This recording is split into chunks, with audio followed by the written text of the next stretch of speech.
Hi, I'm Dustin Abbott, and I'm here today to give you my final verdict on the new Tamron 28-75mm f2.8 Di3, which means it's 4 mirrorless cameras, in this case Sony FE. And this has an RXD, which stands for Rapid Extra Silent Stepping Drive. And so this is, of course, Tamron's first lens for Sony FE. And of course, it is a very, very important lens as such. This lens, which is given the Tamron code A036, is designed from the ground up for Sony FE. And in that case, a lot more people are excited about this than a number of the Sigma Art Series lenses that are being re-released in the Sony FE mount, for the simple reason that this lens, because it's designed for mirrorless from the beginning, it has certain advantages. And one of those key ones, of course, is that it is a more manageable size. In fact, I would suspect that this was more the form factor that a lot of people were looking for, say, the Sony 24-70mm f2.8 G Master to be. And instead we got a lens that's significantly larger than what the, Canon DSLR equivalent is.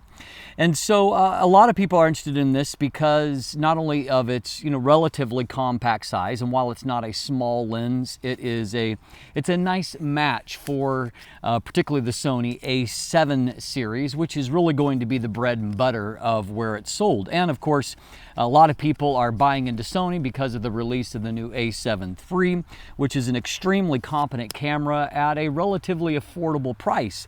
And so this, of course, is able to pair with that at a reasonable price, whereas for the G Master lens, you'd actually pay more for that lens than you would for the A7 III. And of course, a lot of people are not really interested in doing that. So this is probably going to be somewhat of a system seller.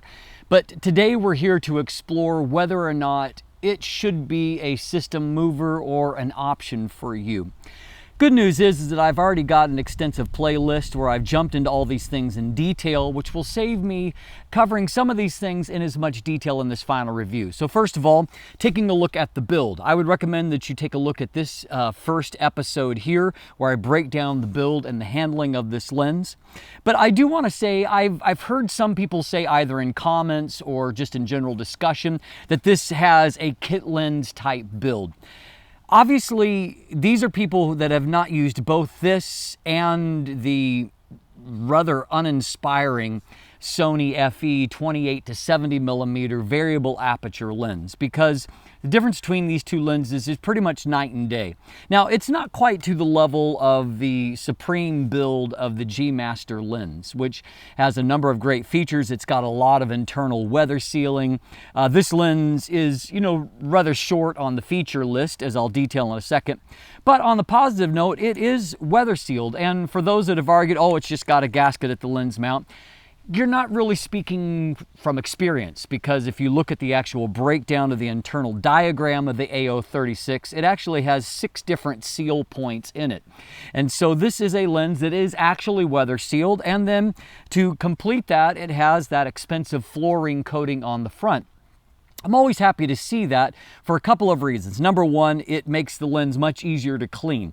It is also moisture repellent, oil repellent, so those things tend to come off. It's easier to clean. But on top of that, I feel like when I've got a fluorine coating on the front, that I don't need to mess with some kind of protection filter there. And so that's certainly a plus. On top of that, everything moves very nicely here. The lens is made up of a lot of metal alloys in the lens barrel itself. The rings feel good. Everything moves nice and smooth. There's no play in it. Up front, it has a very standard 67mm filter size, which, by the way, this filter thread is in metal, not in plastic. It does come with an included lens hood. This is plastic, and it doesn't feel particularly robust, but it's about, within expectations of what you should look for. Inside, it's finely ribbed in plastic, and so that's what helps to keep stray light from bouncing around.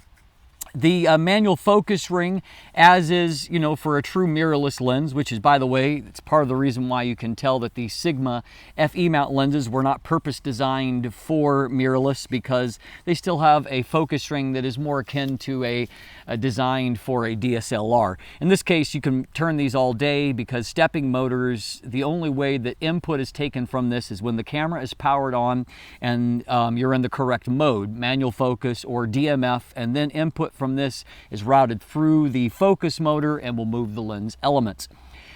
Focus by wire, as that's called, has never been my favorite. However, I do feel like these manufacturers are getting it better. It's a better experience than what it used to be.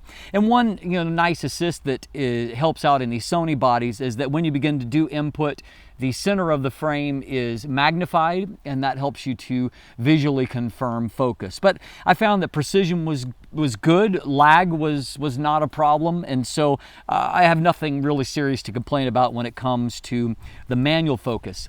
Now, the autofocus has gotten a bit of controversy because of a few YouTubers that discovered an issue where, during video AF at a certain distance, under certain circumstances, the lens wasn't working. I was unable to recreate that scenario myself, and so I have to report that I've seen no problems with video AF, and in fact I have shot quite a bit of video with this lens, both for my episodes and then throwing it on a gimbal, whereas, by the way, the lighter weight and balance of the lens actually in some ways is much easier to balance on a gimbal than what the G Master lens is, and so I've had very positive results there. In fact, autofocus in general has been very positive for me. Autofocus is very quick, it's perfectly quiet, and so you're not going to have to worry about any kind of microphone pickup under any circumstance. In AFC mode, it's quick, it's responsive, it does a great job. The only thing that I would say that I noted as a difference between the G Master and this lens is that there were a few situations where I was shooting a subject, say something like this, that was about 4 feet in front of me with a fairly busy background behind. And what I would find is that the G Master was a little bit more intuitive about focus. In other words, it would grab onto the nearer object, and the Tamron would often want to focus on the background, and I had to kind of coax it back to a closer focus point, and after that, I had no problem, like in AFC mode, with it slipping back. It would stay up there, but as I said, it was a little bit more intuitive. Good news is that Tamron has announced, for those that have experienced that kind of focus issue, that the video focus issue, I should say, that a firmware update is in the process of coming, and it allowed us to discover that firmware updates will be delivered just like for any other Sony lens through a standard USB packet delivered through the camera itself. And so the good news is it was further confirmation that this is a fully supported native lens. And so with that, you have all kinds of focus modes, high-speed tracking, all of those things are fully supported. IAF seemed to work as well as, when I was shooting in portrait venues. I found that IAF with the Tamron seemed to work as well as it did with the G Master, and so nothing to complain about on that front as well. Now, in a couple of episodes, I broke down the image quality and compared it directly to the far more expensive G Master lens. In the first of those episodes, I took a look at resolution and compared it directly to the much more expensive G Master lens. The G Master is $2,200. This Tamron's coming to the US market at $800. So a huge difference. What I found is that in the center of the frame, the Tamron is very competitive with the G Master. And for a lot of people, depending on what you're going to shoot with the lens, that's music to your ears, because that's probably the portion of the image frame that matters most to you. I found that the Tamron wasn't as strong at the edges of the frame, with the exception of at the 70 versus 75 millimeter mark, where it was closer to being competitive. It was also, the Tamron is fairly strong at 50 millimeters, whereas the G Master is actually, at least the copy I review, was a little bit softer at that point, and so that was another competitive point. What I did find, however, is that the G Master sharpened up to a much greater degree when stopped down than what the Tamron did. I would conclude that the G Master is the better landscape lens, particularly if you're going to pair it with one of the high resolution bodies like the A7R3 that I did a lot of this test on. But beyond that, you know, the Tamron is going to do things fairly comparably to the G Master. In the second episode, we took a look comparing the two lenses when it came to the overall rendering. A few highlights from that, in that I found that the G Master color was, in my opinion, a little bit more neutral, a little bit more accurate. The Tamron was a hair warmer, and that could be on certain Sony bodies. I found it less of an issue on the Sony A7 III, which has a more neutral color science to begin with in my test. But on the A7R3, I found that the extra bit of warmth didn't necessarily help with the A7R3's tendency towards a kind of a slight yellow bias anyway. And I found that the G Master produced the more neutral skin tones there. That's not to say that the Tamron was bad, and in fact, it would be hard to tell without them side by side. But outside of that, I found that the Tamron was very, very close to the G Master as a portrait lens. In that episode, we also looked at the bokeh quality, which, you know, bokeh is somewhat subjective. And I kind of pointed out that the Tamron actually has a somewhat vintage, I could call it, rendering, in that there is kind of a unique circling that takes place on circular bokeh highlights. And in that sense, it's a somewhat artistic look that you'll either like or dislike, depending on your taste. But it certainly has some personality to it. It's not some kind of bland clinical lens, and there will be some people that really, really like the look of the bokeh quality. You know, but just take a look at these images, or even better, look at that episode and determine that for yourself. Surprisingly, there was one area where the Tamron was actually the stronger lens compared to the G Master. Not that it was it's a problem on the G Master, but the Tamron is completely neutral when it comes to longitudinal chromatic aberration, or, you know, green and purple fringing, in which I couldn't really find any kind of real evidence of in any kind of field use. And in head-to-head comparisons, I found that it had just minutely better results than what the G Master did. When it comes to flare resistance, both lenses have some pros and cons. Neither of them are exceptional. For the most part, however, except for in extreme torture test, the B-bar coatings from Tamron on this, they do a pretty good job. All told, I think that the image quality is surprisingly competitive when you consider the price difference between these two lenses.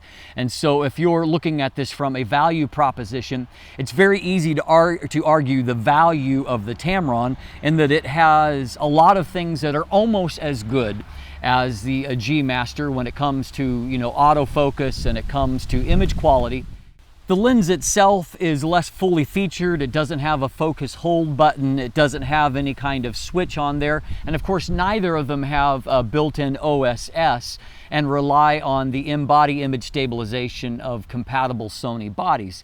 But I did find that it worked very well. All of the proper information is transmitted properly, and camera profile corrections are all there and done well.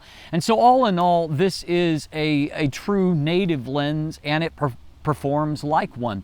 And so for the first kick at the can, I think Tamron has done a great job. And, you know, like the autofocus system, I found to be much more sophisticated than, say, the Samyang 50mm f1.4 AF lens that I reviewed a few months ago. This functions very much like I would expect a Sony branded lens to operate. And if you're one of those that is worried about that focus issue that others detected, I can't speak to it because I never saw it myself, but I can tell you what Tamron is telling me, and that is that they will get that fixed, and a firmware update will be rolled out very shortly. I'm Dustin Abbott, and if you'll look in the description down below, you can find linkage to my full written review. You can also find a link to the image gallery. I've got lots of photos there. And of course, you can also follow me on social media, become one of my patrons, sign up for my newsletter. And if you haven't already, please click that subscribe button here. Thanks for watching. Have a great day.